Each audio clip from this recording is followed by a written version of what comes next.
Well, good morning and welcome to ELEVENSES. I'm Kevin Williams of Survival Skills Rider Training. This is my weekly show, ELEVENSES, and we have a packed one for you today. It's show number 591, actually, Sunday, the 22nd of February. I seem to have got the date wrong on the show header, but never mind. Anyway, what have we got for you today? Well, Mag think it's logical that motorcycles shouldn't pay road tax, and we'll look into that briefly. A rider sadly has died after the passenger kicked a police car. A helmetless Can-Am rider has also sadly died of head injuries. London Council has launched an initiative to focus on motorcycle road safety. We'll have a quick look at some UK and world news before we go on to look at some motorcycling items. The new Garmin Zumo has added a live lean function. We'll ask why that is. We'll also look at a new Scorpion helmet and wonder why they have got rear-mounted LED lights. And then we'll take a look at some lighting pods, which are 5 times brighter than road legal headlights, and ask you exactly what use they are. Then we'll look at some motorcycles. Suzuki are retiring their Kiwi DR200 SE farm bike. CFMoto Exo Papio Racer, that isn't available in the UK either, but it's a cute little sort of mini moto thing. And then finally, on the in-depth section today, we'll ask a very awkward question. What makes us actually safer on the roads? Is it sort of punishment, the retribution of big fines and even jail terms? Is it re-education for drivers who offend? Or is it actually getting the worst drivers off the road permanently? So grab yourselves a brew, settle yourselves down for the next 45 minutes or so, topical news, controversial views, and some better biking tips. All right, okay, so that's today's show. If I can get to the right section of my notes. Here somewhere. Right, there they go. So what have we got for you today? Well, the first thing to say is I've just actually finished putting together a dedicated website for my online coaching, and it's www.motoonline.co.uk, all one word there. And you can find information there about both my 8-week e-course and my online coaching sessions, which last 1 hour. Now, the e-course is 8 sections. Are delivered online. You can work through them at your own pace. Each consists of sort of anything between 8 and 10 modules, and they deliver a mix of theory, some questions to get you thinking, and some cunningly designed practical exercises you can actually try out on the road. Now, there's plenty to interact with. There's resources to download. There's videos to watch. There are pictures to look at and examine. You can ask your own questions. You can upload your own photos. You can even upload your own on-bike videos if you want to. Each course includes 2 online webinar-style meetings to discuss how you're getting on. And at the end, there's an informative 9th week for free. Now, the 1 hour sessions are slightly different. They allow you to set the agenda and ask for one-to-one help on a particular issue.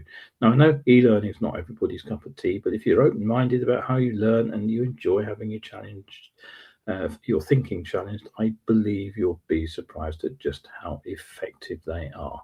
Now, right now, the 8-week e-course the price is being held to the end of the month at £79, tenner a week, basically, which is less than a tank of fuel or the cost of your breakfast on your Sunday morning ride out. There's one place left on the February e-course, which has just opened up. The online sessions, they're £40. You get 60 minutes minimum guaranteed contact time plus personalised guidance. So you set the puzzle and I'll do my best to solve it for you. Anything theoretical, anything practical, you ask away. And remember, it's motoonline.co.uk, so it's nice and simple to remember. Right, okay. So where do we go from here? Well, the first sort of story I just wanted to cover briefly in the intro is, unfortunately, another serious crash involving a British traveller riding a scooter overseas has resulted in serious injuries. Now, tragically, Zach suffered significant injuries, and the bad news is he had no travel insurance, not just no motorcycle cover, he had no travel insurance at all. Now, that's mad enough, but in many holiday destinations, hiring a scooter may feel part of the experience. It's quick, cheap, readily available, but standard travel insurance policies, if you have one, frequently exclude motorcycle and scooter use. And even if you pay extra for that, they may well set capacity limits. That needs a check, and you all require a license. Now, if you don't have that cover, insurers simply don't pay out. And then when you are seriously injured, costs escalate rapidly. Zach's family are attempting to crowdfund his treatment. So, it's really not something to take a chance on. Don't think it will never happen to me, because unfortunately it's exactly those people that it does happen to. No cover, don't ride. It's as simple as that. Now, here's an interesting picture which cropped up the other day. Let me see if I can get that up on screen big for you. There we go. What did you see first? It came up on the Doc Bike Sussex page, and it's actually quite an interesting study of how our eyes are drawn, not just by contrast, but to objects of interest. Now, I looked at this picture, and the first thing I saw was the Spitfire. It was the second thing that I saw was the contrast camouflaged motorcycle there, the nice satin yellow bike, which is almost identical to the colour of the grass behind it. Now, I showed the pic to my other half. She looked at it for a second, put the phone back down and said, the bike's camouflaged. Now, Judy's sat through plenty of iterations of my Science of Being Seen presentation to understand the mechanism here that's making the bike trickier to see at a quick glance. And then I mentioned the plane, and she said, what Spitfire? Now, she sat through a few classic war movies too, but still has zero interest in World War II fighters. I sent the pic to a buddy of mine, former riding instructor, and a moment later, he wrote back, I saw the bike, then grinned, and there was a bite to type when your message appeared. So went back to look at the pic again for the plane. He tested his wife. Bike, she said. Did you see the plane? He asked. What plane? She said. Now, on Facebook, most people spotted the bike first. Some and said that the first thing that they actually looked at was the bright sky, because that was the attraction. But a significant minority did see the plane first. So hopefully you get the issue. As I constantly remind readers here, it's not that we don't look, it's just that we don't see in exactly the same way. As a kid, I have to admit, I was far more interested in the Battle of Britain than motorcycles. So I guess that's what stuck. And something else that slipped under my personal radar in the last couple of weeks was that Survival Skills on Facebook has actually topped 10,000 followers. That's pretty good for a one-man page. It's actually almost 3,500 more than the BMF page, incidentally. Right, anyway, on with the show, and let's get the next pickup, which is for the weather forecast. Let's just shrink that down. There we go. Now, the blocking high pressure that was bringing cold winds to much of the UK has finally slipped away. We're back into something of an Atlantic airstream at the moment. Certainly one that's dragging air up from the south, and it's bringing rising temperatures with it. It hit 16 in the southwest yesterday, but will the unremitting rain finally clear away? One location in Cornwall has seen rain every single day this year so far, 52 days on the trot. So Sunday afternoon sees a breezy and mild day as outbreaks of rain and cloud clear from the south and east of England, bringing some afternoon sunshine. Still rather overcast here at the moment. Further north and west should see a mix of scattered heavy showers and some bright spells. Now, Monday looks mostly cloudy, except in the far northeast where there's some showers. And then in the west and north, some more organised rain will arrive later on. Now, it stays cloudy and breezy in the north on Tuesday, some light rain in the far northwest of Scotland, but after early cloud breaks, the southeast should have a fine sunny day, temperatures into the mid-teens. And Wednesday looks very similar, but the northwest will experience some numerous and heavy showers. Thursday looks to be more unsettled, mix of sunshine and blustery showers, even thunder in some central areas. Now, towards the weekend, the temperatures do look set to drop back a bit, so for later dates in the week, check your local forecast. Right, and so on with some news. Now, first story today is that the Motorcycle Action Group has supported the exemption of electric motorcycles from the proposed 3p per mile charge for electric cars and vans.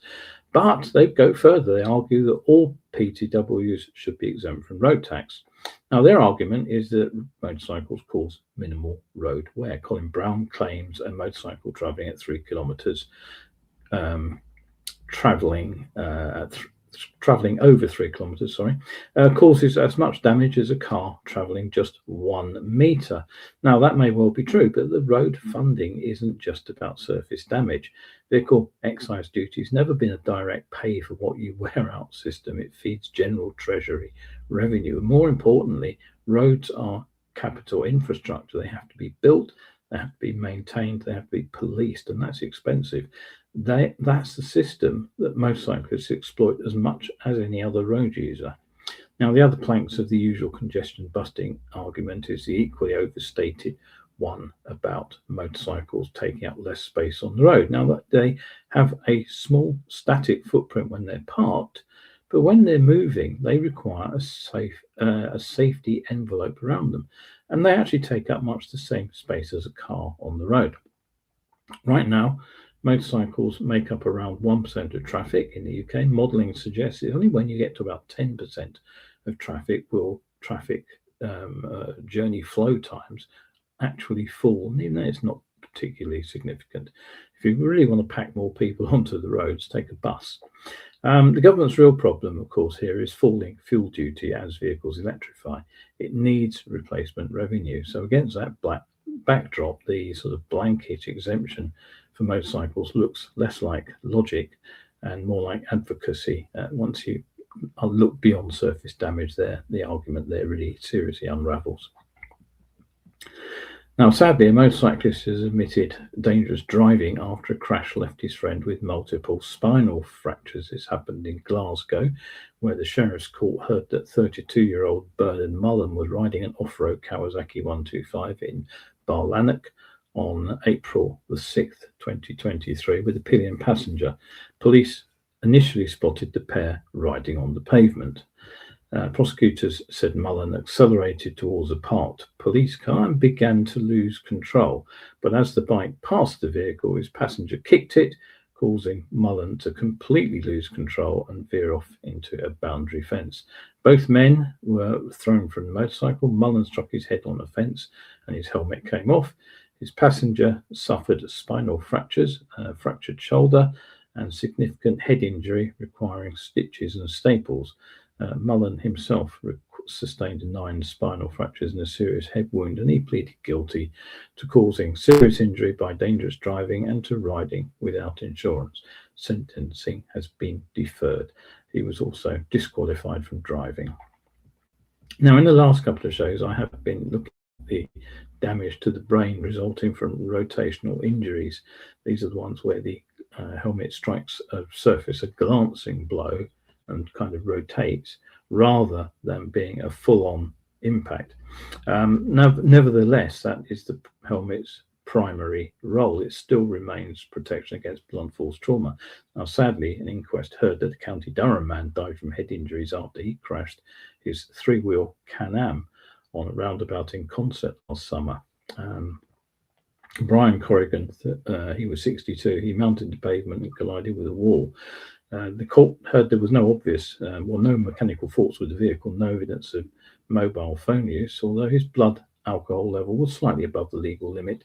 The forensic investigator said driver error was the most likely explanation. Now, of course, riders of Can-Am style 3-wheelers are not required to wear a helmet, and Mr. Corrigan wasn't wearing one. And the conclusion of the coroner's court was head injuries, death by head injuries as a result of a road traffic collision. And the coroner said that had a helmet been worn, it would likely have made a difference. Now, another council taking some notice of motorcycles, but this time in a good way, is Haringey in North London, where they've launched a new rider-focused safety initiative called Safe Rides, Safe Roads. And this aims to reduce motorcycle accidents across the borough. The scheme invites riders who live or work in the area to confidentially flag hazard hotspots, recurring safety issues, and even suggest solutions. This will be done via a questionnaire and a pin drop map, which will identify the problem locations. Everything will be kept confidential. The initiative is backed by Motorcycle Action Group and the GMB Union, and its response to local casualty figures. Around 200 motorcyclists are injured on Haringey's roads each year. Now, what caught my eye was that the peak time for these incidents occurs between 5 p.m. and 8 p.m. And whilst that overlaps with the evening rush hour, I noted that many of the riders involved are riding 50cc 2125 machines, and the report does actually say many are delivery riders. Now, this is actually an unusual move in that it puts riders at the centre of the conversation. It's a complete contrast with nearby Hackney, where you may recall that their recent policy to make the roads safer for motorcyclists has simply been by attempting to remove them by taking away parking bays and making the charges for those that remain much higher, and also charging residents as well. So basically treating riders there as part of the problem rather than part of the transport mix. Right, quick break while I take a cup of tea. As always, can I ask you to take a moment to like and subscribe to this show if you've not already done so? Every click helps other motorcyclists discover my content, or simply share the word the old-fashioned way by telling your riding buddies about ELEVENSES. They can watch on catch-up. Remember, my latest riding skills articles are always free, and you can get all the links delivered weekly to your email inbox by subscribing to my newsletter at survivalskills.substack.com. Or you can use this QR code to jump straight to it, when the show's over of course. No spam, and if you don't like the content, unsubscribe at any time. Right, okay. Just take a moment here to give a quick shout out to my supporters for the last week. Damo John Clive Stump, he took a copy of the Science Being Seen ebook. Sue, Paul, Duncrokin, Brian, Christine, Ian R, and Anonymous. Thank you all very much indeed. And I've got a couple of comments on the show here. Kevin's looked in. He says, good morning. Just drying out his kit from yesterday's ride. But with a bit of luck, you should have some better weather coming. He also says, good to see Simon from Dock Bike in Camouflage. I have a pic of my bike against the exact same backdrop. Excellent. Right, okay, so carry on with the news. Well, if you're down under, a couple of down under stories today. A permanent museum to John Britton. You'll probably know that he was the Kiwi motorcycle engineer. It's been opened in central Christchurch. The museum tells the story of Britton's life, from his early design projects to the international success of his revolutionary motorcycles, including the unique hand-built race-winning Britain V1000 of the early 90s. Only 10 of those V1000s were ever made, and I've been lucky enough to see them actually in competition and doing some demonstration laps too. The museum can showcase his original motorcycles, components, archived material, and apparently immersive audio-visual storytelling. So it gives you an insight into Britain's approach to engineering, innovation, and design. Must do stop, I would say, if you're down in New Zealand. Right, across to Australia, and police there are investigating a large ride-out of about 40 teenagers and young riders on e-bikes, quads and off-road bikes who rode across Sydney Harbour Bridge. And social media videos show some riders performing dangerous manoeuvres, and the authorities and road safety groups have warned that the stunt could have ended in deaths given the busy location and the traffic. Now, rather bizarrely, some participants have actually been traced through their school uniforms, and of course other bikes had registration plates on. Parents of those involved have been urged, quote, to have a strong conversation with their children. Sue's just looked in and said, it says it's the 15th of February show. You're absolutely right. I have got the date wrong. I've even left in January there. It should actually say, of course, 22nd of February. You are watching the live show today on the 22nd of February. Right, over in the USA, Ducati's CEO, Jason Chinook, he's made his views on self-riding motorcycles clear. He says he hopes never to see the day that a motorcycle pilots itself. He says that would, quote, take away the entire reason to ride a motorcycle. And though I do sometimes wonder at the point of Ducati motorcycles, on that point I do agree entirely. Right, quick break again before we move on to the motorcycle end of the show.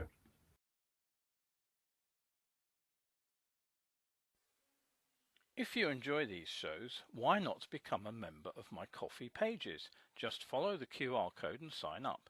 As a member, you get free access to the latest articles and the Survival Schools ebook shop with instant downloads of everything from free mini ebooks to ebook versions of my paperbacks.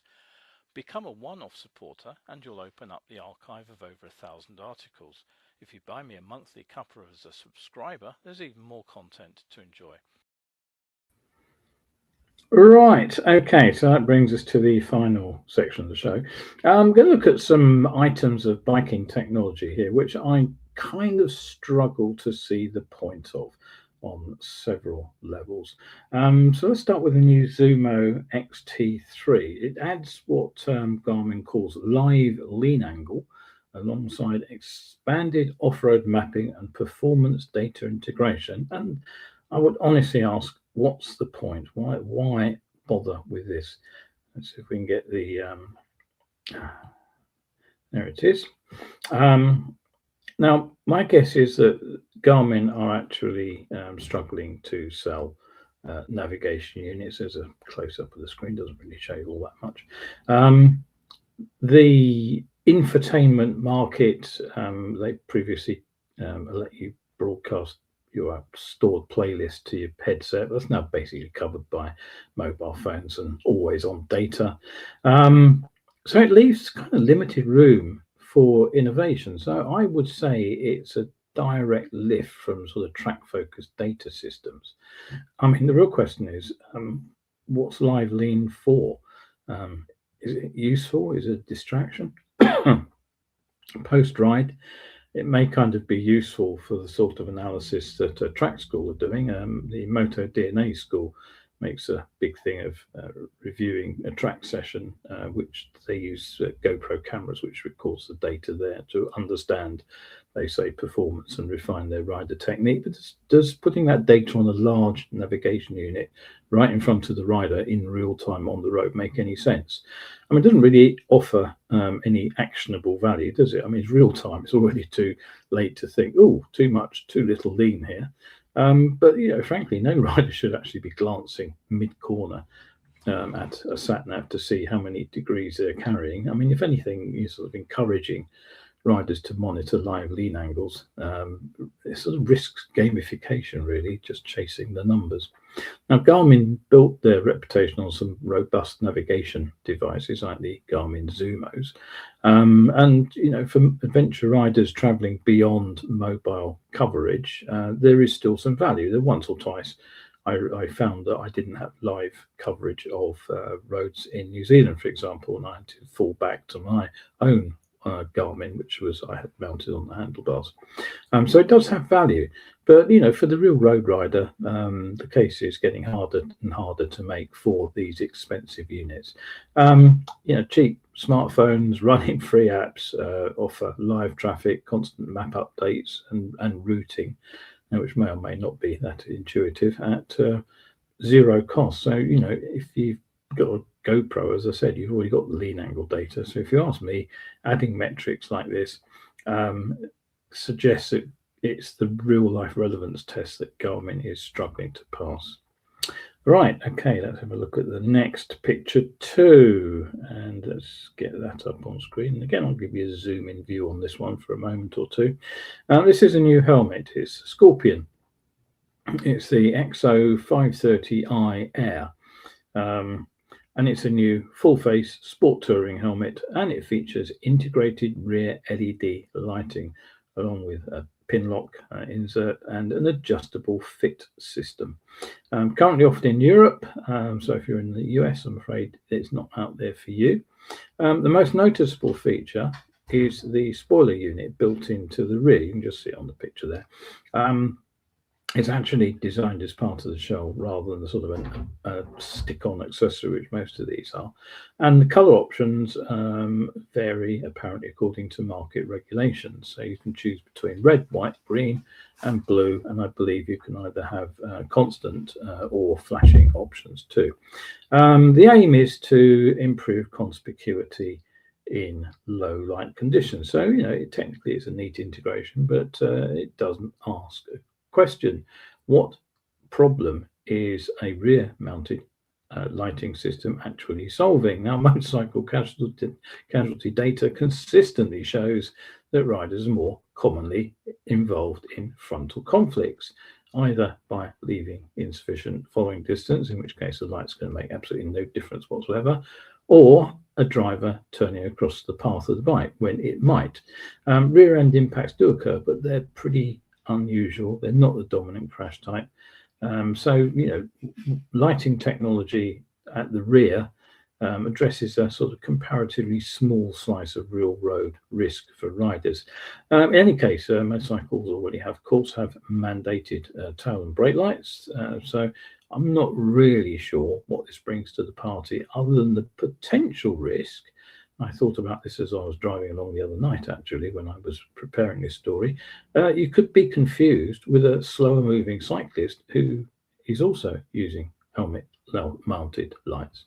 So I don't think it makes the riding inherently unsafe, but I just don't think it does actually anything positive. It feels like a solution in search of a problem to me. And of course, it all comes with added cost, I expect. I don't have a price for the helmet. So here's another example. Now this is auxiliary lighting.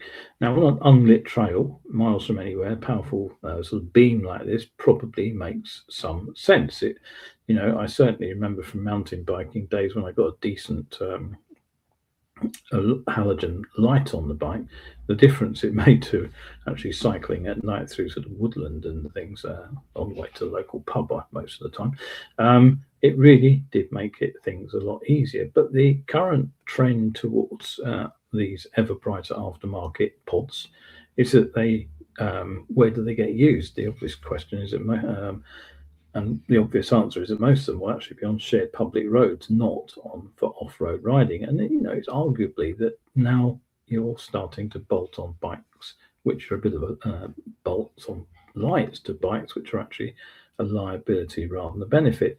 Now, most modern OEM headlights are pretty good.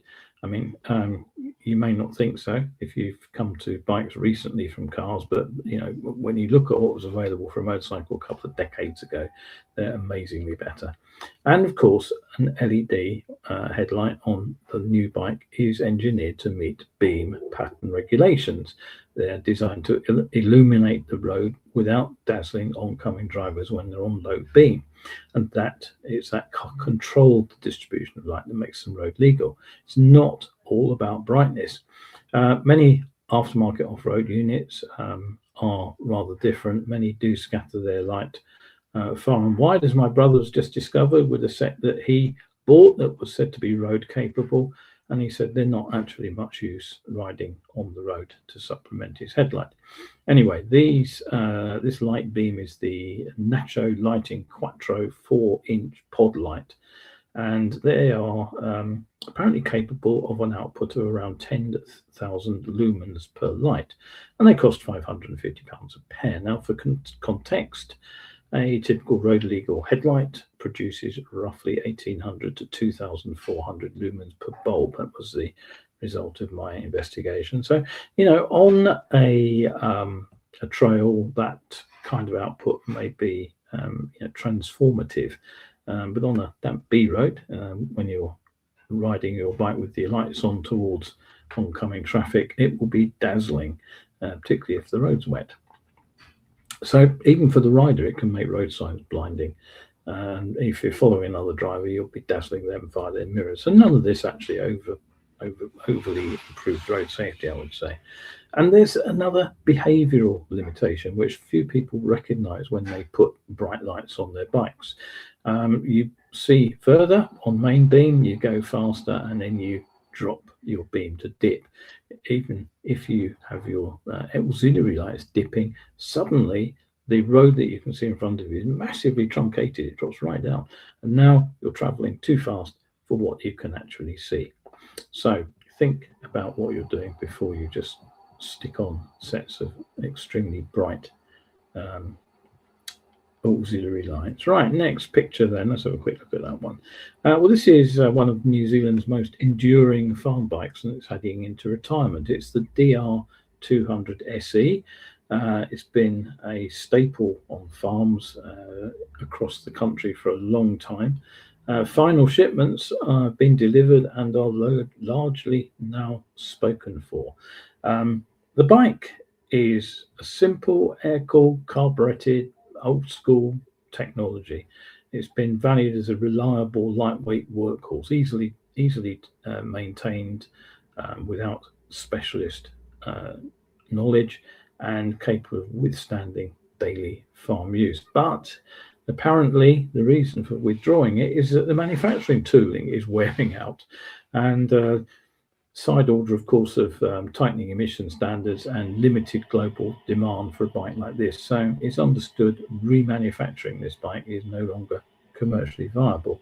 They say that the parts and servicing will support, but the 200cc machine is expected to be replaced with a smaller 190cc model from a more commuter style design adapted for rural work. And so this follows the recent updated Kawasaki Stockman in Australia, which was another back to basics agricultural machine that I featured in a recent show. So it does underline that this is a niche but important segment.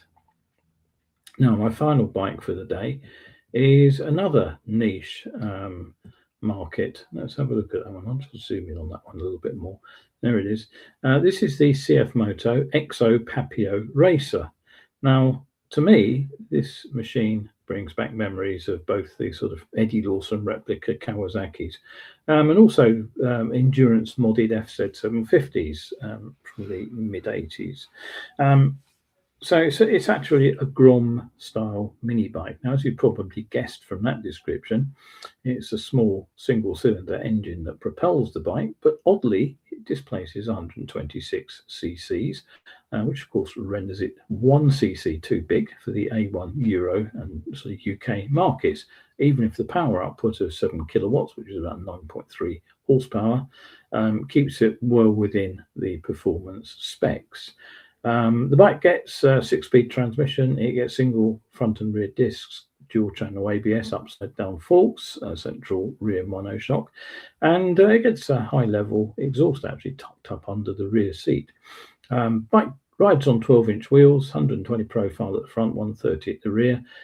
Instrumentation is LCD. It gets 7 litres of fuel, weighs in at just 114 kilograms wet, and full LED lighting, of course, and you have that distinctive XO-shaped pair of LED headlights. The latest version of it comes in several versions, is in CFMoto Moto 3 race colours. Probably because of that capacity hitch, CFMoto importers don't currently list the machine as an official UK model. Right, that's the end of our bike section. So we're going to move on to the final part of today's show, the in-depth section. Now, I'm going to ask an awkward question, as I said at the top of the show. What actually makes us safer, retribution, re-education, or removing the worst drivers? Now, this dates back to last week's show when I asked if jail was appropriate for 2 drivers who each got a fatal, each caused a fatal crash when overtaking, and they were each sentenced to prison terms. Now, I got a set of responses, some of which suggested that yes, jail is appropriate in any event where there's a sort of serious injury or fatality. Others were more nuanced and says it kind of depends on the circumstances, and a few said it doesn't actually do any benefit at all to send anybody to jail.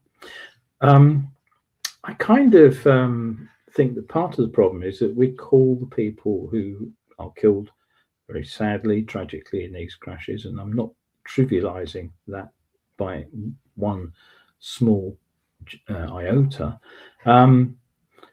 We call people victims, and that comes with its own sort of hidden freight. Just like we removed the word accident from the lexicon of crashes, just because it implies a sort of meteor strike.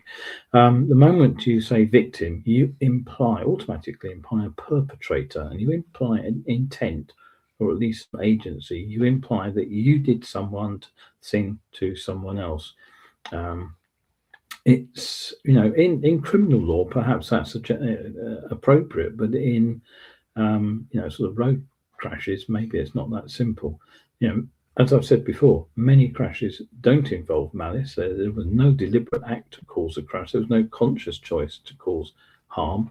They're a result of perception errors, misjudgments, momentary lapses in a system that really is designed to tolerate at least some human fallibility. If it wasn't, there would be no such thing as cars on the road. You would just be put onto a train, or that bus I talked about earlier. But the person who's hurt is hurt. They didn't choose that. They didn't consent to it. They didn't cause it. So, arguably the language we use has to walk a kind of tightrope. We need to acknowledge the harm, but not automatically cast the other party as the villain of the piece. And if we're going to have an honest conversation about what actually makes us safer on the road, we start by acknowledging that some interventions work far better than others.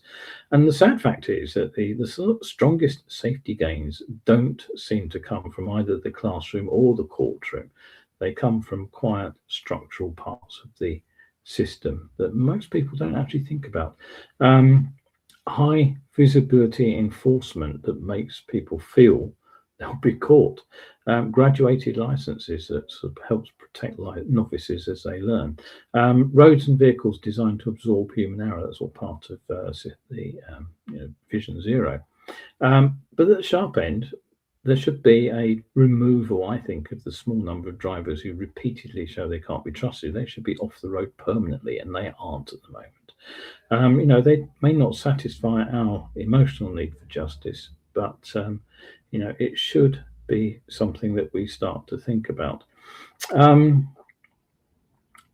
The trouble is with the sort of the idea of sending off people to be punished, retribution, is that's where the sort of the emotional angle immediately takes us. Punishment does have a role, it acknowledges harm, it expresses society values, and of course, if you've lost someone, it does matter to you.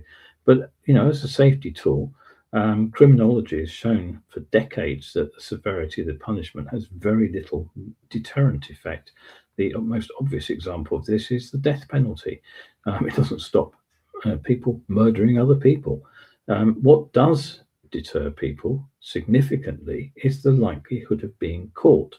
And it's known in the criminal world that a harsh penalty that feels unlikely to be applied is far less effective than a moderate penalty that feels inevitable. It's no surprise that people do slow down for speed cameras, frankly. Here's the part we don't like to talk about, though, that many crashes are one-offs in the sense that the driver has no prior convictions and almost certainly won't go on to pick up any others either. Most offences of this sort are not from serial offenders. They're not people who've been repeatedly stopped and warned. Ordinary drivers who made a catastrophic mistake on on one particular occasion. So how on earth is deterrence going to offer any leverage to get these people to change their behavior at the moment they were about to make the error? And whatever you say, once a crash has happened, punishment can't alter things after the fact. Nobody comes back from a fatal crash. And certainly the retribution angle of things doesn't actually help there. And it doesn't educate the next person either to prevent the next crash. It may answer that moral need, but it doesn't really make our roads safer. So what about re-education? Well, sending drivers on courses after a crash, it feels constructive, it feels humane, but again, the evidence here is mixed. The pattern is fairly clear. most remedial driver improvement courses do not seem to reduce serious crashes. Now, some programs apparently do seem to reduce minor reoffending with fewer tickets and fewer points after an intervention. And there are a few things that you can do, like alcohol interlocks. They do introduce a serious measure of the prevention of reoffending when they're installed. But again, it doesn't unfortunately shift things very much. So maybe the answer lies earlier, before you get your license, before the crash. Now, we often assume that better pre-test education will produce safer drivers. It's intuitive, it feels right. But again, the evidence is surprisingly thin. Traditional pre-test training focuses on vehicle control and not risk management, really. It teaches people how to operate a car, but not how to understand their own limitations. That's certainly a problem. And often the work on detecting developing hazards is pretty skimpy, really. So most crashes are actually caused by perception, judgment, decision-making errors, not lack of machine control. And the impact on crash rates of education before the event is limited at best. But graduated licensing does seem to have some benefit. It does limit novices' exposure to some of the highest risk situations while they're gaining experience. But it doesn't seem that you can train out crashing through lessons alone. So where are we left with? Well, most people won't crash again, but we do have a small group who do matter disproportionately. These are the serial high-risk offenders. They are a minority of drivers, but they are involved in a significant share of the serious harm. They're the ones who repeatedly drink drive, repeatedly speed excessively, repeatedly drive whilst disqualified, uninsured. And for this group, there is a question we should seriously ask. Do we just keep issuing them fines and bans that they ignore, or do we remove them permanently from the road? I'm not entirely sure how you can do that, but it would certainly seem to me, if you've racked up, a bunch of drink driving offences and insurance offences, you should be off the road permanently. You shouldn't get the option to come back after serving punishment or even after retraining. So, this isn't retribution. This is simply taking the high risk group out of the environment. So I don't know quite where we go with this. It becomes a bit pointless to endlessly argue for higher penalties, which is something that a lot of motoring organisations, riders' rights organisations endlessly talk about. What about education? Well, again, the answer is there are plus points, there are minus points. Enforcement. Nobody likes a speed camera because it might catch you. But maybe that's what we need more of, more visible policing. I've often thought that, using motorway cameras to detect drivers using mobile phones is one thing, but how about actually penalising the drivers who hog lanes? That would be a good start, I think.